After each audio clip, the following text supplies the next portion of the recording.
అంటే కీమోథెరపీకి రేడియేషన్కి వాడితే difference? Chemotherapy అనేది ఇంజెక్షన్ రూపంలో ఇవ్వటం, రేడియేషన్ అనేది ఎక్కడ తేడా ఉందో అంతవరకే ఇవ్వటం. కంబైన్డ్ గా కూడా చేస్తుంటారు. కంబైన్ గా కూడా చేస్తాం. ఇప్పుడు ఎక్కువగా ఏంటంటే రేడియేషన్ లో రేడియస్ సెన్సిటైజర్ గా వాడేది సిస్ప్లాటిన్ అనే మందు. చిన్న చిన్న మోతాదులో వారానికి ఒకసారి 5 వారాలు కానీ 6 వారాలు కానీ ఇవ్వడం జరుగుతుంది. సో దీనివల్ల ఏమవుతుంది, క్యాన్సర్ కణం అనేది సెన్సిటైజ్ అవుతుంది. అప్పుడు ఆ టైంలో మనం రేడియేషన్ ఇచ్చినప్పుడు ఏమవుతుంది, ఆ సెన్సిటైజ్ అనే కణం ఇంకా ఎక్కువగా చనిపోయేదానికి అవకాశం ఉంటుంది.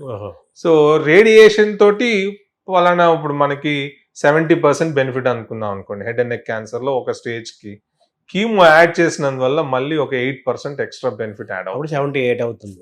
సర్వైకల్ క్యాన్సర్ లో, హెడ్ అండ్ నెక్ క్యాన్సర్ లో ఇది బాగా ముఖ్యం అన్నమాట. కంకరెంట్ కీమో రేడియేషన్ అంటాం.